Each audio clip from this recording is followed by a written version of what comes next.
안녕하십니까. 꿈꾸는 시니어TV입니다. 오늘 주제는 2022년에 변경되는 주거급여 내용과 지급 사례 계산 방법을 통해서 받을 수 있는 금액을 알아보는 내용입니다.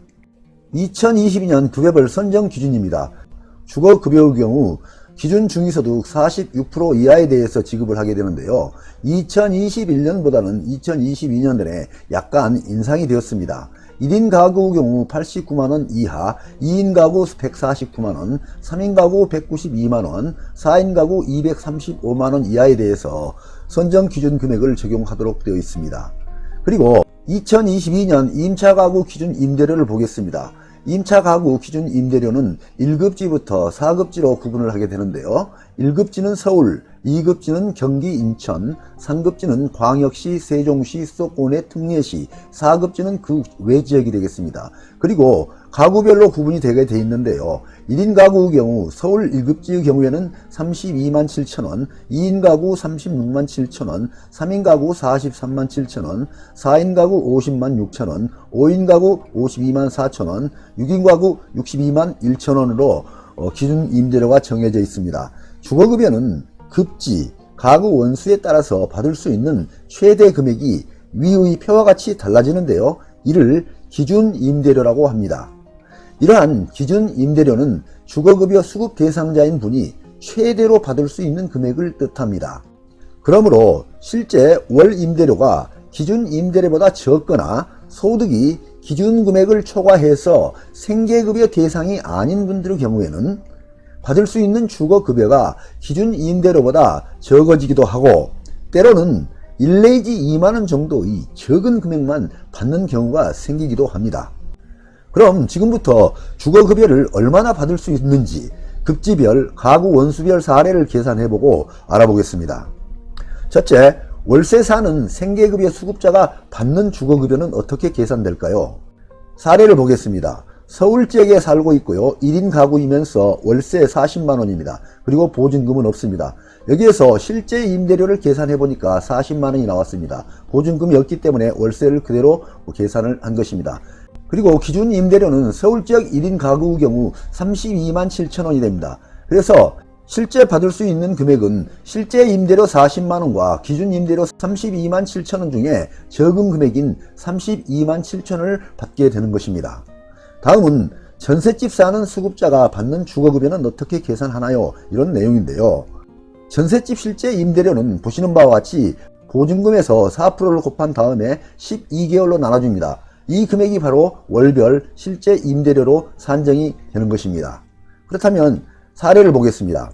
서울 지역에 거주하고 2인 가구입니다. 그리고 전세는 1억 2천만 원입니다. 여기에서 실제 임대료를 계산하니까 40만 원이 나왔습니다. 여기는 1억 2천만 원 곱하기 4% 그리고 12개월로 나누니까 40만 원이 나와서 실제 임대료는 40만 원이 되는 거고요. 기준 임대료는 서울 지역 2인 가구가 36만 7천원으로 정해져 있습니다. 그래서 실제로 받을 수 있는 금액은 이렇게 실제 임대료와 기준 임대료 중 적은 금액인 36만 7천원이 실제로 받을 수 있는 금액이 되는 것입니다. 다음은 보증금 플러스 월세를 사는 수급자가 받는 주거급여는 어떻게 계산하나요? 하는 내용인데요. 사례를 보겠습니다. 서울 지역에 살고 있고 4인 가구입니다. 그리고 보증금이 3천만원, 월세가 30만원입니다. 여기에 실제 임대료를 계산했더니 40만원이 나왔습니다. 산식을 보게 되면 보증금 3천만원에 4%를 곱하고 12개월로 나누니 10만원이 나왔습니다. 그리고 월세가 순수하게 30만원입니다. 그래서 10만원 플러스 30만원 해서 40만원이 산정이 되었고요. 기준 임대료는 서울지역 4인 가구가 50만 6천원으로 정해져 있습니다. 그래서 실제로 받을 수 있는 금액은 실제 임대료와 기준 임대료 중 적은 금액인 40만원이 실제로 받을 수 있는 금액이 되는 것입니다. 지금까지는 주거급여 계산 방법을 알아보았는데요. 어느 정도 이해가 되셨습니까? 그런데요, 주거급여에서는 고려해야 될 중요한 내용이 또 한 가지 있습니다. 소득이 기준금액을 초과해서 생계급여 대상이 안 되시는 분들의 경우에는 일정 부분 자기부담분이 발생하고 주거급여에서 자기부담금을 삭감하고 지급합니다.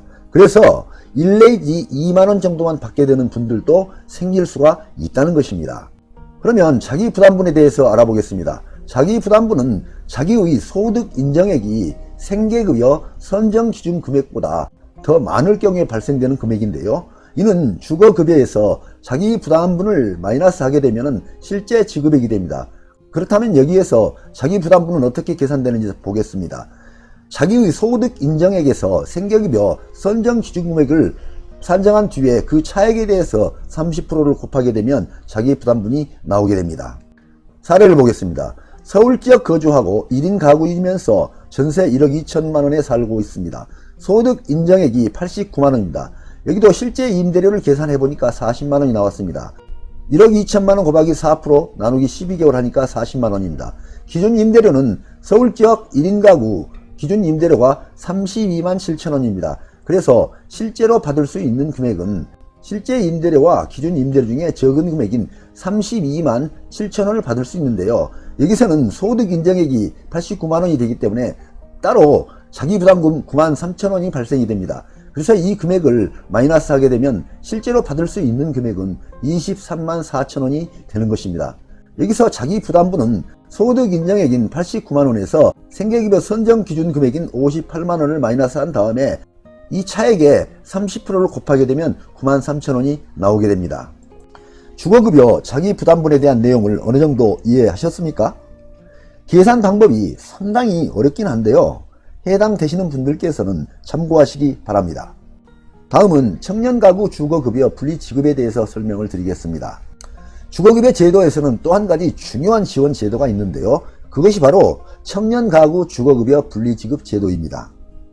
우리나라 기초생활보장제도에서는 30세 미만의 미혼 자녀는 부모와 따로 살더라도 부모와 함께 사는 것으로 보고 있는데요. 이러한 이유 때문에 30세 미만의 미혼 자녀가 부모와 따로 살더라도 모두 포함해서 소득 인정액을 산출하고 생계급여나 주거급여 등을 적용할 때도 한 세대로 포함해서 적용을 하고 있습니다. 그런데 그 자녀가 지방에 살다가 서울에 있는 대학교로 진학을 할 경우 등에는 주거비 부담이 크게 늘어나게 됩니다. 이런 경우에도 그 미혼 자녀에게 주거급여를 부모와 분리해서 지급할 수 있도록 해주는 제도가 청년가구 주거급여 분리지급 제도입니다. 만약 대전에 거주하는 3인 가구가 주거급여를 받고 있는데 아들이 서울에 있는 대학으로 진학을 했다면 대전에 계시는 부모님은 아들을 빼고 대전 지역 2인 가구 수급 조건에 맞추어서 주거급여 지급이 되고요. 서울로 진학한 아들의 경우에는 서울 지역 1인 가구 수급 조건에 맞추어서 별도로 주거급여 지급이 될 수 있다는 뜻입니다. 이런 조건에 해당되시는 분들께서는 청년가구 주거급여 분리지급 제도를 충분히 활용하셔서 가사에 많은 도움이 되시길 바랍니다. 다만 혼자 사는 20대 청년이라고 해서 무조건 모두에게 청년가구 주거급여를 지급해 주는 것은 아니고요. 기초생활보장제도에서 정하고 있는 수급자 조건에 해당이 될 경우에만 그 기준에 따라서 지급이 된다는 점은 참고하시기 바랍니다.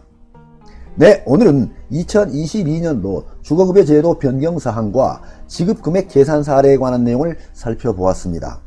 많은 도움이 되시길 바랍니다. 항상 건강과 행복이 함께 하시기를 기원드립니다. 끝까지 경청해 주셔서 감사합니다.